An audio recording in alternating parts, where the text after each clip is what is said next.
Hello and welcome to ADHD Support Talk Radio. This is your host, Tara McGillicuddy, and I am a senior certified ADHD coach, and I am also the founder and director of ADDclasses.com. And at ADDclasses.com, we provide virtual support and education for people affected by ADHD. We offer free teleseminars, ADHD support programs, and an extensive ADHD audio library with more than 100 classes. And you can learn more about ADDclasses.com by going to the website, www.addclasses.com. And I also have a bit of an announcement. October 16th is the beginning of ADHD Awareness Week, and there's going to be a lot of activities going on throughout the country and the world and online. And I will be hosting the second annual ADHD Awareness Expo with my colleague, Dr. Rory Stern. And you can learn more about the ADHD Awareness Expo by going to www.adhdexpo.com. And today I have with me Dr. Olivardia, and we are going to be talking about the Zen of Acceptance of ADHD. So welcome to ADHD Support Talk, or welcome back to ADHD Support Talk. You were a guest months ago. Yes, thank you for having me back. I really enjoyed it the first time around. Great. And before we get started, could you just give some brief information about who you are, what your relationship is to helping people affected by ADHD, maybe also your contact information? Sure. I am a clinical instructor in the Department of Psychiatry at Harvard Medical School in Boston and have a private practice in a suburb of Boston where, amongst other things, one of my areas of specialty is working with clients of all ages with ADHD. Also specialize in the treatment of obsessive-compulsive disorder and body image disorders and eating disorders. And an email address that people can contact me would be Roberto, Roberto, _Olivardia, which is OLI, V as in Victor, ARD as in Daniel, IA, at HMS, as in Harry, Mary, Sally, .harvard.edu. It's a mouthful. Wow. Okay, so thank you. And today, talking about the Zen of Acceptance of ADHD, and what exactly, or what do you mean by that? I'm sure people hear the word Zen and they might not be really sure, what that even means. Sure. Let me tell you, my life mantra is the Serenity Prayer. And if you're not familiar with the Serenity Prayer, it says, and it doesn't have to have this religious overtone, but it says, God grant me the serenity to accept the things I cannot change, the courage to change the things I can, and the wisdom to know the difference. And there are a lot of things in life that I see not only with my ADHD clients, but with all clients and people in my personal life, where if you feel that you can change something that in fact you really can't, you're going to find yourself hitting a wall. And yet there are other things that you can make changes in your life, and if you feel that you can't, then you're going to feel quite hopeless. And so I try to live my life that way and always trying to figure out what can I change and what can't. And the things that I just can't change, I have to accept, and I have to then find the best way to work with.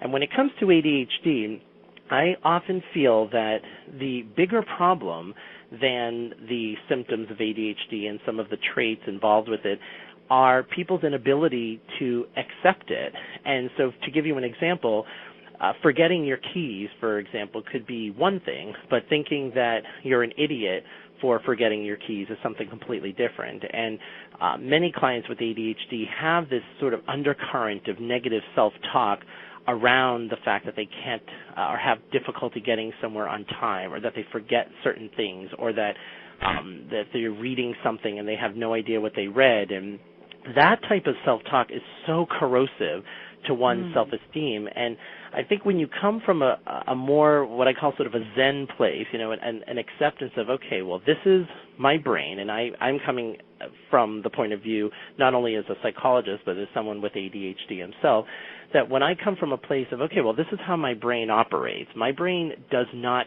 care to remember where I parked my car when I go into the mall, because I'm so interested in where I'm going into the mall and yet lo and behold, I come out of the mall, and it's the Where's Daddy's Car game, as my 6-year-old son could tell you, that we play that game all the time.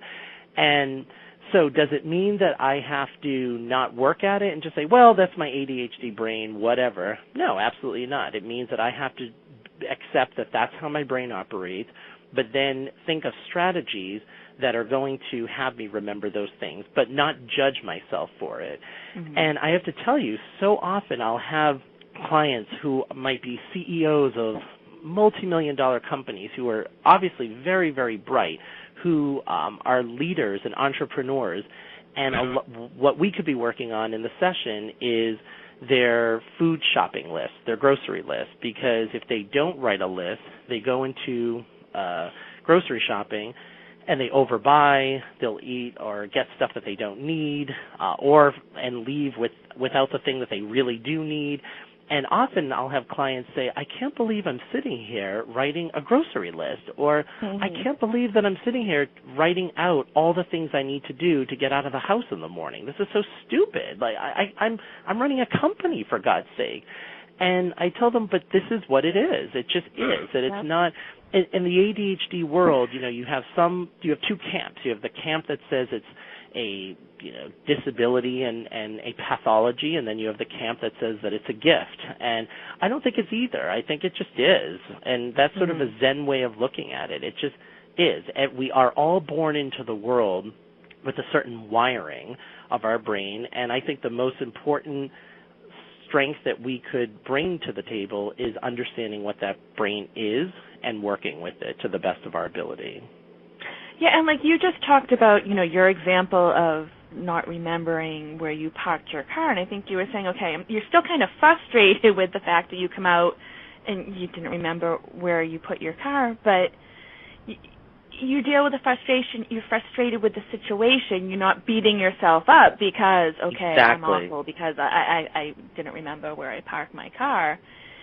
And, yeah, it causes frustration, maybe next time, or maybe, there's a strategy that's going to help you remember, where you parked your car. And I do that, too. And it's like, okay, I love the parking lots that have numbers. Because don't you love them? I parked under pole 8. And I have my iPhone now, which I love, and I'll put somewhere, this is like how ADD I am. I have like the notes in the iPhone, and I'll just put a number there. And then I look back, and I'm like, I just have a bunch of like weird numbers. Like when I go to conferences, I'll write down my hotel room number. And it's like, it works for the time being, but it's like funny. That's a strategy that works for me. But, yeah, just not beating yourself up, but saying, okay, my brain does not work like other people's, and it's not natural for me to think about where I'm parking my car because I'm thinking about the exciting things in the store, or, you're with your children, so you were probably more interested in, what the conversation was with your children. So exactly. Yeah, that's a great example. And I really don't care about it. I mean, and to be honest, yes, it can be frustrating, but for me, I want to remember only because I want to save time from finding my car in the parking lot. But to me, it really isn't important in the sense of like, I should remember. I honestly don't know how people remember where they park their car. I understand the value in it, but it wouldn't even occur to me to call myself a moron or an idiot. And I remember driving one time. I have a horrible sense of direction, and I say that unapologetically. I have a terrible sense of direction.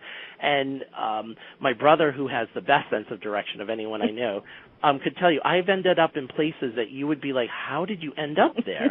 And and when I tell people some of these stories, they think, wow, you're saying it with a smile on your face. And I said, yeah, because it just, in fact, actually, I can tell you that I've learned more about directions by being lost, and I'm not kidding. When I recognize, this town borders this town. Oh, okay. The only time it really, really bothered me was there were a couple incidents where I was running super late for something, and I don't like to be late, and I was getting lost, and that's a whole different story. But because, again, I accept my brain as is, and I understand how my brain works, when I'm going somewhere new, I often leave super early. When I travel, anytime I'm taking a flight, I am at the airport hours before. And it actually looks quite obsessive-compulsive, but it's all a strategy for my ADD because I can get distracted by things, and it could take 5 minutes off here and 5 minutes off there and 5 minutes off here, and before you know it, I'm running late. But it's saddening to me when people speak to themselves in that way. And I think the exciting thing about all the brain research that's being done now is it's so validating to see, oh, yes, that's why. The last time I was on your show, we talked about sleep disorders, and when you look at the research on the brain and understand that there is a lot of empirical data supporting sleep issues and ADHD, you realize, it's not simply a behavioral thing. There's evidence for this. There's a neurological basis for this. It's hardwired as having brown eyes for me. Like, that's how I feel about ADHD. And I'm not saying I don't get frustrated by aspects of it, but it's like you said, there's a difference being frustrated by the situation and frustrated with myself. And I think people have to really let go of being frustrated with themselves and work at, okay, if I have a problem being late, then I need to work on strategies that might be a little bizarre. They might be a little unconventional. I might have to write something on my hand to have me remember something rather than try to keep it in my head like everybody else has to do. And that's okay. I'm not hurting anyone doing that. Yeah, and I think it's so refreshing to hear you talk about these strategies that work for you and your frustrations. And you're somebody who's successful. You're a Harvard, instructor. You work for Harvard. And I think people listening, hearing that, here's a successful person, and you still get frustrated, but you're doing things, that help you move forward, like getting to the airport 3 hours early, and or however early it is. That's something I do, but it's like funny. I got there too early one time that my bags went on the wrong flight. It was like that happened to me once before. I was going to an ADD conference too, and I got there and I'm like, And it was like I just got the bag for Christmas. So I'm like, oh, there it is. It's on the flight. It's funny though, but that's a strategy I use. And you and I are also from the Boston area. Yeah. Where, if there's traffic in Boston, it can take you 3 hours to get 10 miles. So Absolutely. These aren't exactly obsessive reasons. We do them because of past consequences. And, it's funny, though. And it's great to hear, someone like you sharing your strategy, sharing the fact that, you do get frustrated with the situations, but you don't beat up on yourself.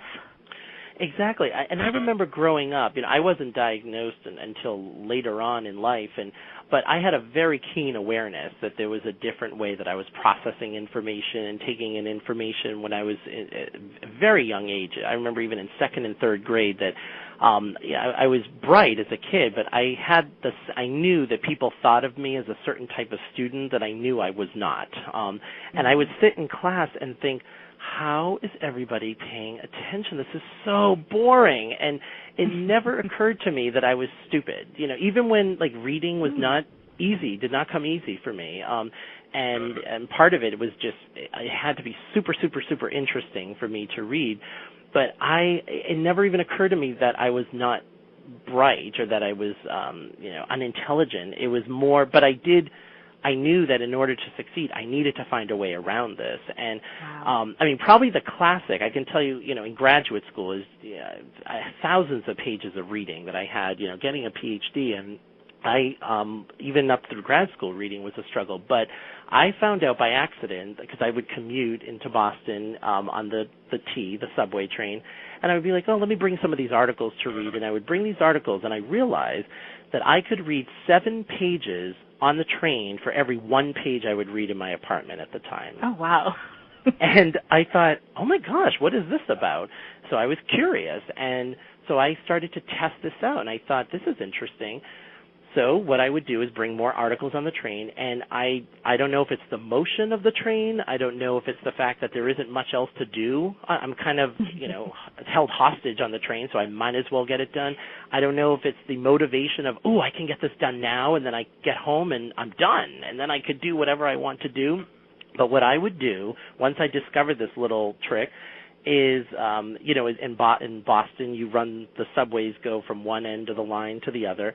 I would literally ride the subway from one end of the line to the other, to the back and forth for 3 hours, and I would read hundreds of pages of reading. And I remember telling my friends, and they'd be like, that is so bizarre. What are you doing? Like, go to a library like everybody else. And I said, I can't go to a library because A, I'll either fall asleep, or B, I'll find somebody that I know and just start talking to them. And that's what I have never been able to study in a library. And so it's things like that when I tell people, the first thing that people will say is, wow, I don't know if I would be able to do that and not judge myself for it. And I think, why would you judge yourself for it? I'm not hurting myself or hurting anybody. This is just what I have to do. That is great. It's funny, you hear these people that, have these strategies that work for them. I have a colleague, Becca Kaleo, who's been on here before. She's an ADD coach. And she talks about sometimes she has to be upside down to read things. Like she'll be on her bed with her head upside down and she reads better, she retains the information. It's like these really unique strategies that successful people use, and it's great that you have these successful people like you, like Becca, saying, okay, this is what I do. It's unique. Some people, might look at me weird, but hey, it works and I feel great.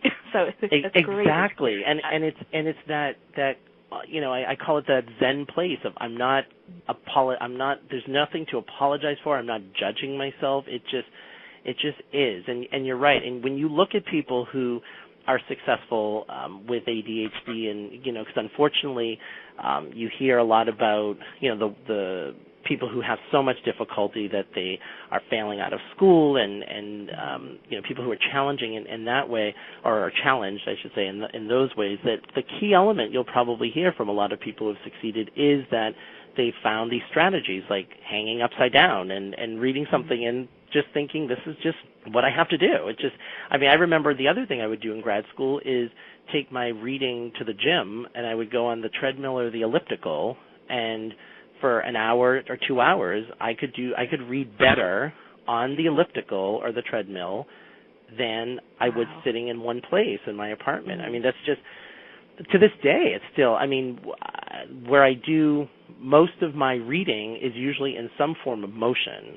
So when I'm at the gym, people look at me, granted, I'll have my iPod on and I'll have my articles in hand and I'll be on the elliptical and I look like a nut or something, but I am. That it is what it is, and I'm okay with that because it's gotten me to where I needed to get to.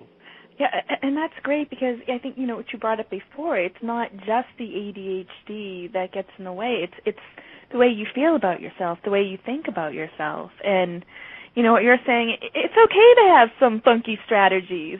I feel good, you feel good about yourself. And I think that's one of the great things about when people with ADHD connect with other people with ADHD, whether they're professionals, whether it's somebody on an online forum, but when you hear these things and someone's saying, it's okay to be like this, it's okay to be different, it's okay to, try these different strategies. And, and this is great to hear you say that. Yeah, I think the other thing, too, is that from a very young age, ADHD is, it runs in families, and it's highly, highly genetic, which, I think could be looked at in two ways. So one way we can look at it as a pathology, that here's this pathological gene that's being passed down, or we can look at it from a more validating, accepting perspective of, this is kind of my family legacy as well. And although undiagnosed, my mother, my ADHD definitely comes from my mother and her side of the family. Now, the story I heard at a very young age growing up that totally gave me a more accepting view of my own impulsivity was when my mother was, I believe, 9 years old. She stuck her face in a beehive because she wanted to see what the inside of a beehive looked like, and proceeded to get stung by about 40 bees. Her face blew up to this enormous loaf of bread, she said. And she's in the hospital, and my mom grew up in Brazil, and her mother said, why in the world would you put your face in a beehive? Like, what are you thinking? And she said, in her swollen state, I just want to see what it looked like, and I would do it again. I'm glad I did it. Now I can check it off my list, she said.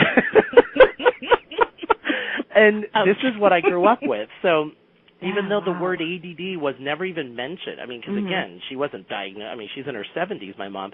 But just knowing, people in my family stick their faces in beehives, and that's so when I was impulsive and doing things that other people might be like, what are you thinking about? And my, what I call my shenanigans that I got into, I kind of had, and again, it's not that it gave me an excuse to be, mischievous and whatnot, but there was this sense of, yeah, I am more curious than a lot of other people were. And that comes from someplace, because my mom was curious enough to put her face in a beehive, and somehow that sort of stuck with me in a very, again, non-judgmental way. And I think on one end, people in sort of certain perspectives might think, well, if we look at it that way, then we're going to kind of use it as an excuse or a crutch of, oh, I have ADD, so don't expect me to do X, Y, and Z.